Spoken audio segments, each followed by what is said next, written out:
Welcome to Diet Rebellion, the podcast that's here to help you break free from the chains of dieting and finally take control of your health, strength, and confidence. I'm Joe Hoye, your host and the founder of Diet Detox. After transforming the lives of thousands of women over 40 who have been trapped in the endless diet cycle, I'm here to show you a new way. One that focuses on eating for your body's needs, restoring your metabolism, and rebuilding your strength for life. Get ready for real, no bullshit conversations, expert insights, and actionable strategies that empower you to live diet-free and thrive. It's time to stop restricting and start rebuilding. Join the rebellion. Your journey starts now.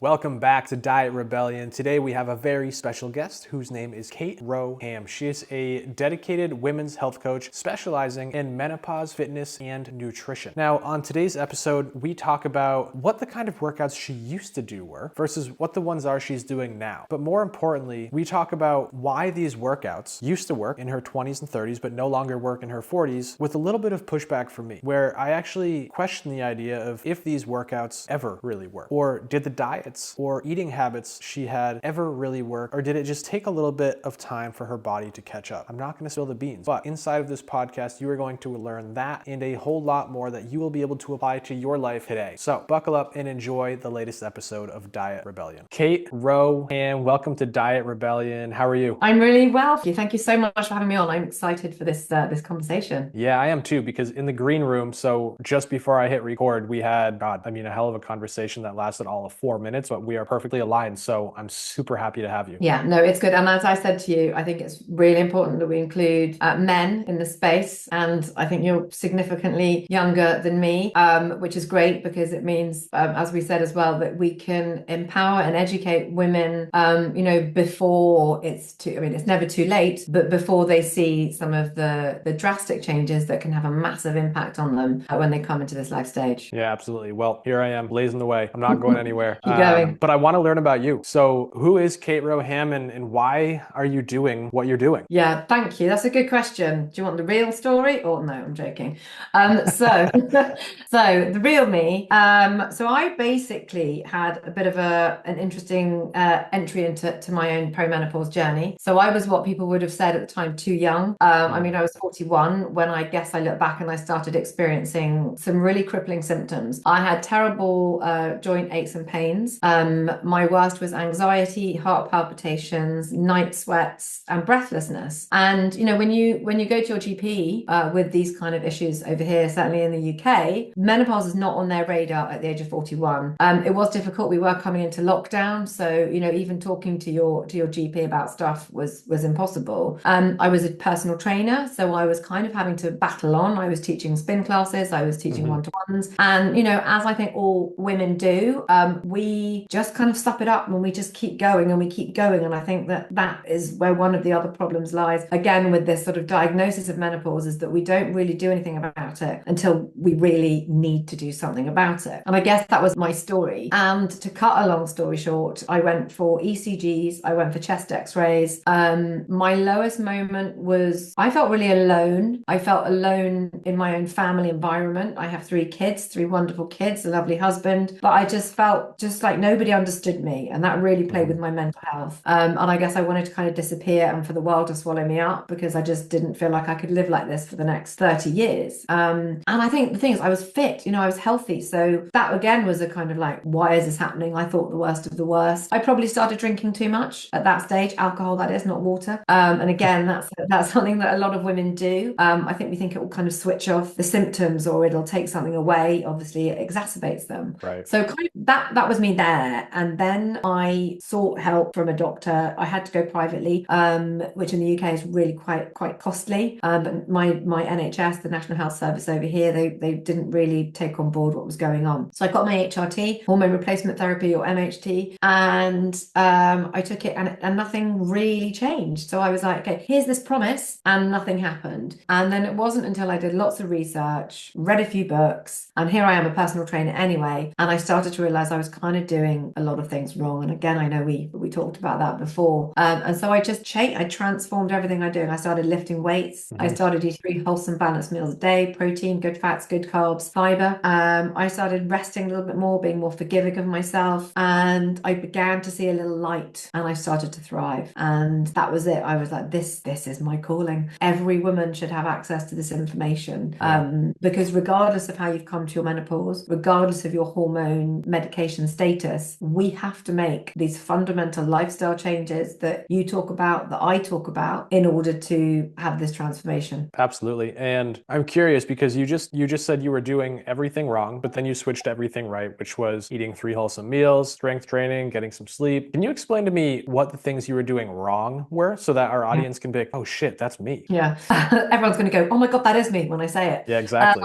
So I was doing HIIT. I was cutting meals, thinking that cutting, calories was the right way. Skipping meals would help. I would say those were the 2 things that I was doing: over exercising and under eating, in a nutshell. And I think that's the thing, is that so many of us revert to maybe what worked for us in our 20s and our 30s, and that doesn't work anymore in our 40s and onwards. And obviously it can actually have more of a negative impact, on the body. Adrenal fatigue, my cortisol levels would have been shot. I would have probably been putting on a little bit more weight, especially around my middle, because of that. And so that was what I had to do. But I had to unlearn this destructive narrative that I had basically taught myself since my 20s. And let's be real about this, Joe. I'm a fitness trainer, so I qualified as a PT. I qualified as a fitness trainer. We didn't learn really about menopause. I qualified, and it was kind of, this is obviously, how we train people, and this is how it works. And then there was this huge gap to just like over 70s. So we learned a little bit about over 70s. I then qualified in pre and postnatal, but I paid. That was an extra course. There wasn't anything specifically for women because it's only become a relatively new phenomenon. I mean, obviously menopause has been around for ages, but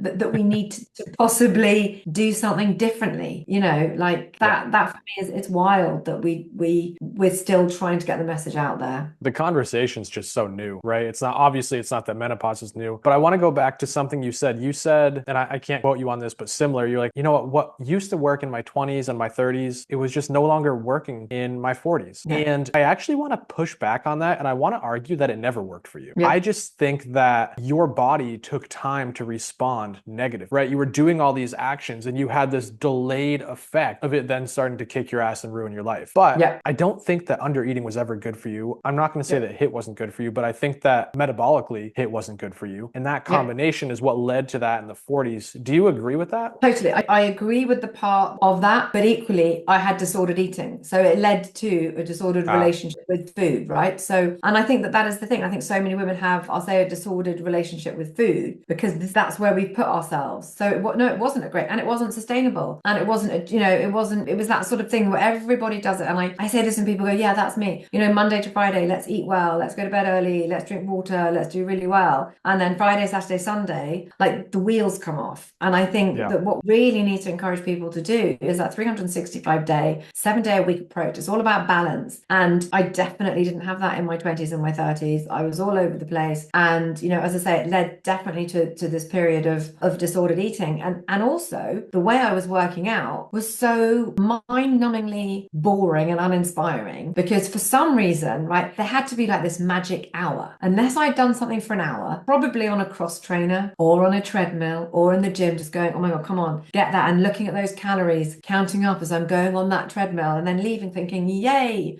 I can go and do that, or I can go and do this. Like that's where, exercise I didn't exercise for enjoyment. And so it felt like a chore. And, especially when we come into midlife, when we are juggling, so many things, we're juggling aging parents, caring for parents, kids, all of that sort of stuff. We need to do things for enjoyment. And if we're not enjoying the exercise, we're not going to do it. And I mean, like the shift in my brain has been extraordinary because exercise is just my sanity place. It's where I feel so happy and it is pure enjoyment. And, coming from where I came from, where it was a punishment, I guess, it's brilliant. And that's what I want every woman to understand. Absolutely. And the thing is, every woman can have that too. Even the ones that say, I hate walking. And I say this with so much much certainty right now because we're in the middle of a 4-week challenge. And on the kickoff call, we had a lovely lady, I'm just going to call her Client T, that I gave her plan because I customized everybody's plan in there. It's like, all right, you're just going to walk. Like, if you're not doing anything right now, I'm not going to get you in the gym strength training. We're just going to move. She's like, Joe, I hate all exercise. I don't even like walking. I was like, well, we're going to find a way to love it. And so we worked with her on it. And now, just yesterday morning, I saw that she posted she's walking and she's loving it. She's also started Tai Chi and she's loving that. And so it's like now she's already starting to find in 10 days what she loves, which is amazing. Yeah.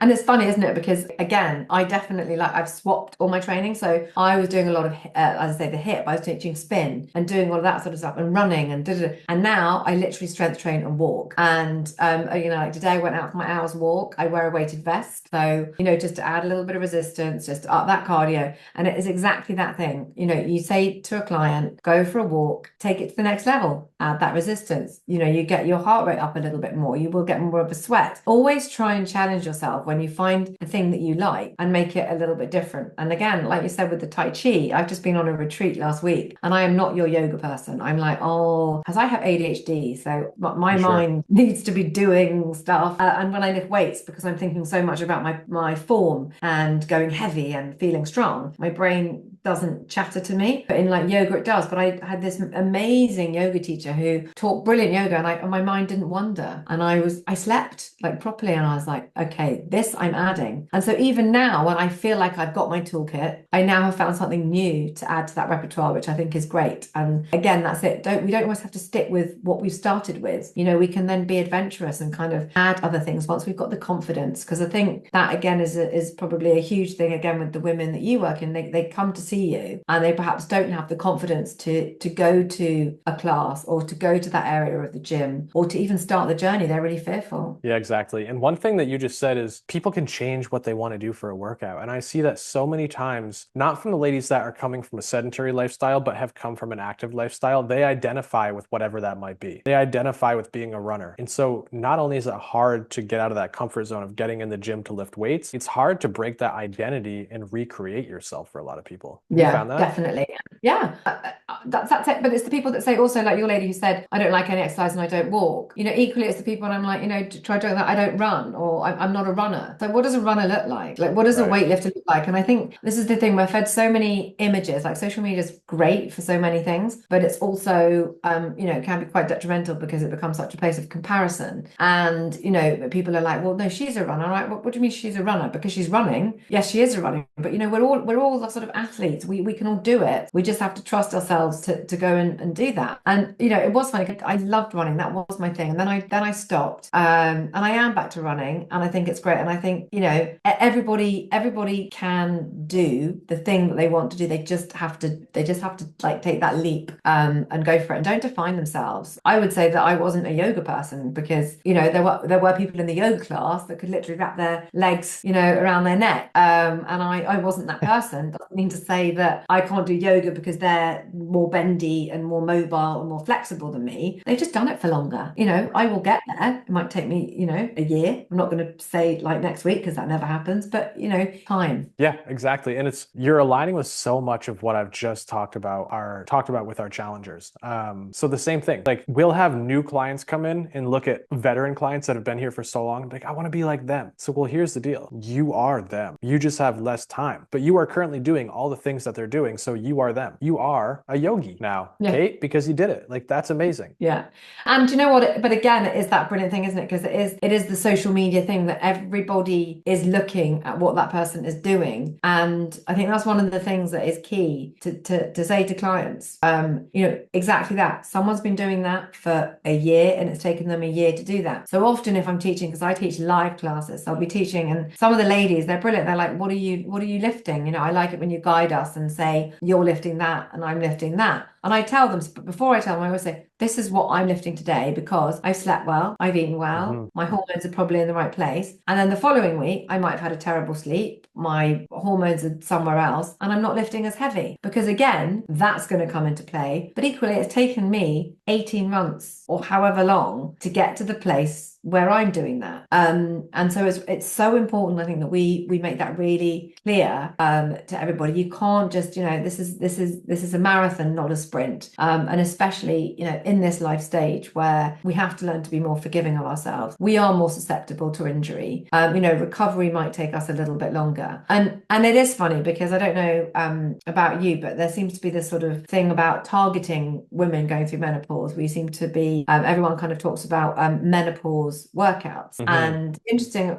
to see whether you agree, because I often say, and I think I'm shooting myself in the foot with this, because I always say there's no such thing as like a menopause workout, right? What I do is what my daughter should be doing. She's 15. She needs to be lifting weights. She needs to be eating well. But where the menopause side or the midlife side or this sort of aging side comes in is exactly that piece. It's going to take me longer to recover potentially than it is my daughter. My protein requirements are going to be more than hers because I'm fighting against the aging process. It's harder for me to build muscle mass. I have less estrogen. I need to balance my hormones. I need to balance my blood sugar levels because they're all being impacted by the decline in my estrogen. I need to probably have a couple more days rest so that my muscle can repair and I can build that lean muscle. So it's not the actual piece of the workout that we need to change. It's the whole piece around it that has to we have to sort of, play around with. Yeah, I couldn't agree more. But I think you're right. I think you are shooting yourself in the foot with it from like a business and marketing perspective, because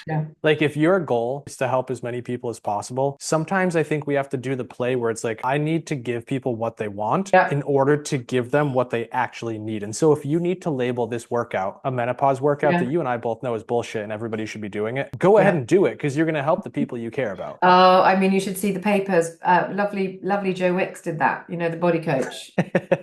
Yep, exactly. And he got slightly taken down, bless him. Really? I didn't see that. I had his back because I was like, if you've got someone with a following of 4 million talking about menopause workouts, let's take it. They're raising awareness, like that support. As long as it's the right thing. And it was. Right. Heart is in the right place. And it's a man. Let's have that because that's what we want. We need to include men in this conversational piece because they need to be able to support us when we go through this, and they need to be included because it's it has an impact on everybody around us, kids, our partners. Well, I've just never seen the point in it, right? Like if there are online people just like you and I that are women and strictly help men with testosterone related problems. It's like, well, should we get pissed at this woman because she's trying to help a man but she'll never experience it, or should we just understand that she can help and take the help? It's never made sense to me. But one thing you said is you used to work out for calories, right? Like you jump on the treadmill or that cross trainer for an hour and you'd really just watch those numbers tick and add those calories up. And I think you and I both know that's the wrong way. I think we've started hinting at what the right way is. The right way for you is the right way for your 15-year-old daughter. But what is that way? Yeah. So I don't count calories. Obviously, look, there is very much the sort of the evidence base behind calories in, calories out. But I think we've got to stop quantifying things. I haven't been on my scales in like 4 years. They're gone. They're done. I mean, actually, I wasn't one because I went on the retreat annoyingly. But actually, I say annoyingly, my weight has not changed, and my clothes still fit me. So I kind of go via that. I go on how my energy is, what my mood is like, all of those sorts of things. So those are my measuring tools. And then in terms of kind of the calories in, calories out, I have 3 really lovely wholesome meals a day. As I say, the fiber, protein, good fats, good carbs. I eat chocolate sometimes when I want it. It's not every day. I've actually trained myself because I do have a sweet tooth. Okay, so I could easily eat like a big bar of chocolate. I now like the 100% chocolate with some raspberries. So it's kind of just having the treat, but you maybe can't eat as much of it. And I say treat. It's not a treat. It is something that I could easily eat every day. That for me has been the biggest change because when I was like severely cutting calories, I probably actually wasn't either. I just thought that I was, if that makes sense. So you're severely restricting the calories, but I think that's what often people do is did a reel on it was that I used to think, wow, I haven't eaten breakfast. I'd be like, woohoo, I haven't eaten breakfast. And then it would be like from like midday until like 7, it's like, oh my God, I need to eat the food because my body's going, somebody feed me. And you probably, without doubt, I probably ate more calories in that kind of window when my body was crying for food than I would when I now have, these lovely 3 meals a day. And I have seen people look at me going, are you eating that for breakfast? And it's like, yeah, but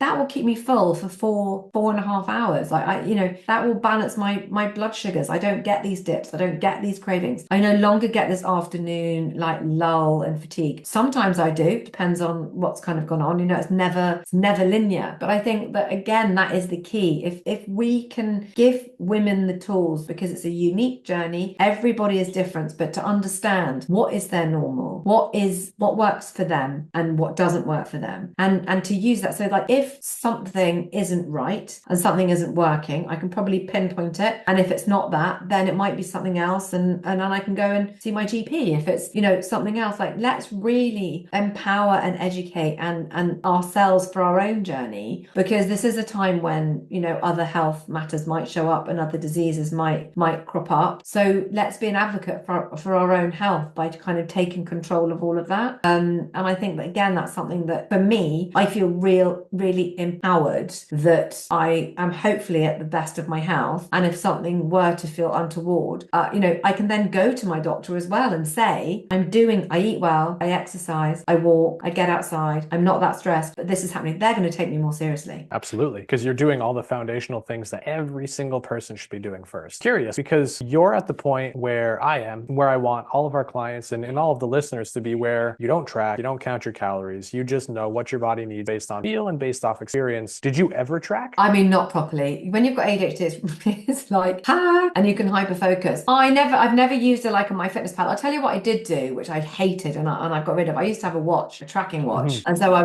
would track my runs. And that was so ungratifying, because I'd be like, okay, I set out to do 6K and it was like 5.7. It's like, okay, just get that last bit in, and that again, it brings me back to that totally unenjoyable experience. Now I go, I run, a deer might jump out. I live in the middle of the countryside, so it's lovely. I take in the scenery. It takes me a longer time. So I don't track any of that. I don't track my runs. In terms of tracking my calories, I probably did it from a very disordered point of view. I would have kind of gone, oh, this is about that, that's about that, so I won't do that. And then went on my machine and did that. So I never did it religiously, because that just, was too time consuming. But I did lose a significant amount of weight in my late teens, but I just didn't eat. So, I mean, there were no calories tracked. So it was, and I think that was probably my mentality. I know and I'm aware of, look, I love going into, if I'm in my kitchen and I'm doing something, I might have a handful of nuts and it's like, okay. And then I might be back in there later on in the afternoon and then it's like a handful of pumpkin seeds. And I think that's where a lot of my clients maybe go wrong, because it's the mindless snacking that we don't do. But I am an active person all day. I'm on my feet, I'm teaching. And so it works for me and that's okay for me, but it might not be for somebody else. So again, it's just that finding that sort of personalization on your own time. And it's funny, because, or not funny like ha, but when I say to a lot of women, we're going to lift weights, this is what we're going to do, because this is going to really, boost your progress, it's going to build lean muscle, it's going to help with your bone strength. The immediate panic sometimes is that they might gain weight. Now, they might gain weight in that transitional period, right? Because they are doing something different. But the long-term gain in that short-term moment of weight gain far outweighs where they were before. And then again, equally, you could say that muscle weighs more than fat. And so there is that transition too. But I think that's the hard conversation to have with them, because that's that moment of fear, in that statutory moment where they're like, I might gain weight. But it's like, it's an interim period, but you've got to trust the long goal, and you've got to trust that, the long-term effects of what we're doing. Absolutely. It's also the thing that gets missed really commonly is, what are you actually after? And so if we put a mirror up to the audience right now and I say, what is your dream outcome? Many of them would tell me they want to weigh 125, 135, 145, whatever number. They're going to tell me a number. And I think that they're completely wrong, which is really confronting to hear a guy on a podcast tell a girl that they're wrong about what they want. But I promise you they are, because they're not after a goal weight, right? When they go and meet their friends for dinner or meet a new person, they're like, hi, I'm Becky, I'm 143 pounds. Nobody gives a shit, right? Yeah. But if they look damn good in their clothes and they present themselves well because they're confident about the shape of their body and how they feel, that's what matters. And so that's what people are after. But also it's like, it's like feeling good. It is your energy levels. It is you sleep. And you and I both know, if you're living this restrictive life, you're not going to sleep well. You're going to cause more inflammation, especially when you go through this midlife stage. You're going to have more aches and pains. And the byproduct anyway of making some of these lifestyle changes, by eating well, by changing the way you're training, by being kinder to yourself, by trying to, take a little bit more mindfulness, is weight loss. And it therefore then, becomes sustainable, it becomes achievable, and it actually becomes enjoyable. And I kind of, for me, fitness is this is something I'm going to do for as long as I can. And, they're going to have to carry me out, with dumbbells, like in my coffee often because I will take them everywhere I go. But I think also we set ourselves up, like challenges are a really good idea, but let's not set ourselves up like a thing at the end of it. This is a challenge. We're going to do 4 weeks and then we're going to carry on. So you work through that challenge. It's just like a little nugget, a little bite-sized thing to then keep going, because the goal, yes, you might have a weight related goal, but then when you reach it, what happens? Yeah, so we're not the average challenge creators. 28-day challenge on day 1 and day 28, we absolutely break their hearts. And we're like, hey, you know what? I don't care if you do awesome or you do perfect or you do just okay on this challenge. Either way you slice it, you're not going to be where you want to be. This is a momentum builder to get you going long term and show you how simple this can really be. Yeah, absolutely. Like, the challenge is not the solution. It's hard. It helps set people up, and like you say, it gives them that insight into seeing, how they can change. Because actually, in my book, there is a 30-day challenge plan. But on one of the days, it's literally a 5 or 6 minute stretch and mobility. So it's kind of just getting people to move their body every day just to do something. But for so many women, that has allowed them to see what that looks like, and they've made progress. And that's it. You set them on their journey. It's like freeing a bird into the air, and kind of then and then they flourish. And then I think for me, the most exciting thing, and I bet it is for you as well, is I think seeing how there's just that sort of, maybe when they finish the challenge and they're like, wow, like for so many years, and I know that was me, just this cyclical pattern of, okay, it's Christmas, so I'm probably going to overindulge, but then it's okay because I've got New Year, New Me. And then it's Easter and I eat loads of chocolate, but then that's okay because then I can and it's just the constant treadmill of setting yourself up for the next diet or the next this or the next. And it's so nice now where it's just like, there's no like, yeah, it's going to be New Year. That's great. Nothing's going to change. I'm just going to keep getting stronger. Exactly.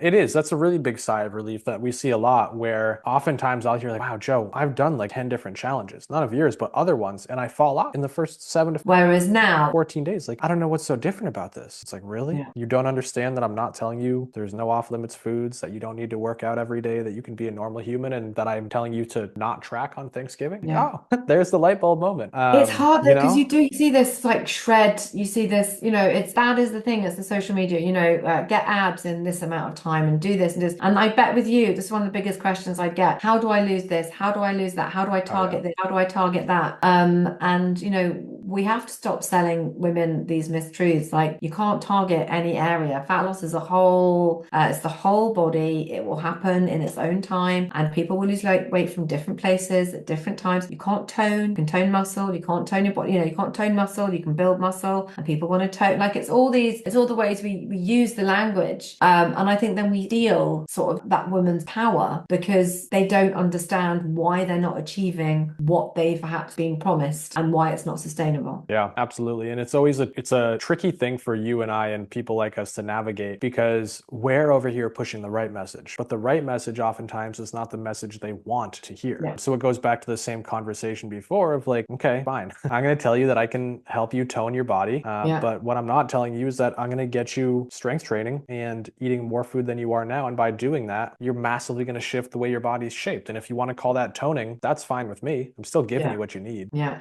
And you know what? I do think it is important on this point while we're here to say, like, I totally appreciate having been there. And I know for a lot of women, like, it's very easy again for you and I to sit here. We've trained for years, we're at a place where we love it and it's great. But like you said, there are people there that just don't know where to start. They just don't know how to start. It's so overwhelming. Equally, again, when you're at that menopausal phase where you might not have slept, you've got crippling aches and pains. There are women that can't move. There are other symptoms, of menopause that can really, really hinder progress. And I totally understand that. So I don't want anyone listening to think, we're just sitting here going, it's easy, go do it. We're not, and we totally appreciate that. But the only way something is going to change is by just taking that first step. And as you pointed out earlier, Joe, if that's a 5-minute walk, it's a 5-minute walk. And then that 5-minute walk after 1 week every day becomes 10 minutes, and you slowly up it. You will build energy levels from just doing that. And then slowly it becomes easier and easier easier, but you just have to take that first leap. And like with the joint aches and pains, I don't know about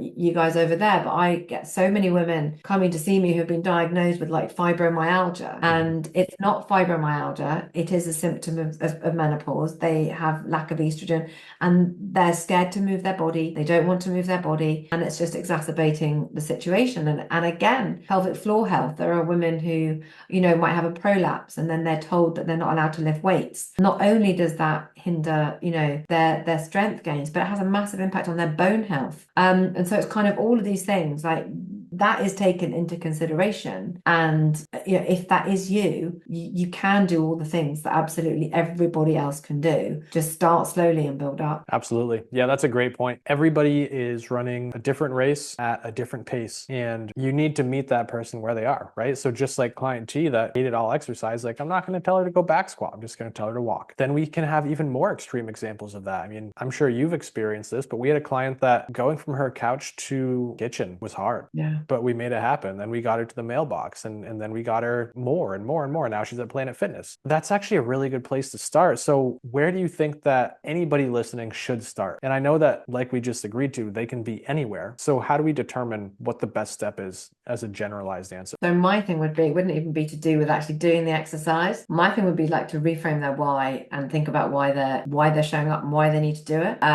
Because I think again, it's very easy for us to sit here and say so many people have had that weight goal, they've had their reasons. My why is to be able to get off the loo independently for as long as possible and to stay mobile well into my later years. If I was to get a diagnosis of disease, that I would be fit, I would be strong, I'd be able to fight it better than if I wasn't in such a great place, because nobody knows what's around the corner. Those would be my two reasons to try and say to anyone, start now, because it is very often you might work with someone because they've gone, I've just been diagnosed with, pre-diabetes or diabetes, or I'm on the borderline of being obesity, or my heart health is at risk, my heart disease. And then that brings people to exercise. Let's not get to that point before we start. Prevention is so much better than cure. So I think that would be my like overriding, this is why we're going to start. And then depending on where you are on that spectrum of your own fitness journey, start at that point. So if you're totally beginner, go for that walk. If you're not yet lifting weights and you're continuing doing HIIT, try a couple of weight sessions a week, switching out the HIIT. See if you sleep better, see how your stress management is, see how your mood is, and give yourself that opportunity to kind of grow and like live a longer life. We're living for so much longer. We are in that post-menopause phase for so much longer than we were in previous generations, and we determine to a large extent what those years get to look like. Yeah, I couldn't agree more. And so now let's assume that everybody's just gotten started and they're looking up to you to see where they're headed. What does your life look like on an average day? How is your life set up to be successful? I always wake up I wake up first thing in the morning. I don't actually, my alarm doesn't wake me up. I normally have my 8-year-old coming in, or now I'm just like there, my clock wakes up. And I always start the day off with an intention, like a positive intention, because I think that we can totally and utterly set ourselves up for failure from the minute we open our eyes. Because if it's like you've had a bad night and it's like, oh, I've had a bad night, or you immediately play into that. So it would literally be like, today's going to be a good day, about to go and do my workout, and just feel positive going into that. And that kind of puts a spring in your step. My life by no means is perfect. Like, I like chocolate. I might have a glass of wine. I think it's about that. It's about balance. It's about finding out what works for you. But in essence, I will move my body every day. I will try and eat 3 really good meals a day. If I don't, that's okay. I'm more forgiving of myself. I guess that is what I do, and that works. And that's what I would say. Tiny things, the 1%, the little things that you can change. We're not asking you to do big overhaul here because it's too overwhelming, but just waking up in the morning saying, going to be a good day, going to work out, get your steps in. I get out for a walk every day, regardless of the weather, on top of any strength training that I might do. I don't feel like strength training. I don't feel like strength training. So yeah, I would say that is where I don't put pressure on myself anymore. Yeah, because it's really not that hard. Like, the simple things are the things that create the massive change and keep you where you want to be. So that's perfect. Like, that's the answer I wanted, because I think so many listeners are going to just, what? How? What do you mean? That seems seems too easy, but Yeah. that really is it. So Yeah. Kate, thank you for that. If anybody wants to spend time with you outside of this or learn from you more, where can they find you? Thank you. Yes. And I have two Instagram handles. So I've got Kate RH_fitness. I talk a bit more about my life and fitness. And then Owning Your Menopause is obviously more of the menopause stuff. And then I have a fantastic book called Owning Your Menopause, Fitter, Calmer, Stronger in 30 Days, which is available on Amazon. I don't know if it's available in the States yet. I think it's coming over there in January. But yeah, that is where I am at. And, whilst I've got the opportunity, can I just say thank you to you for having me on, and thank you for elevating what is such an important conversation to men, because they'll be listening to you, they'll be following you, it will be on their radar, and obviously for the clients that you have that are women, that empathy that you have, in training them, and yeah, I think it's fantastic. We got it. Thank you so much, and thanks for coming on, because this is a conversation we need to hear a whole lot more than once. So thank you. Thank you.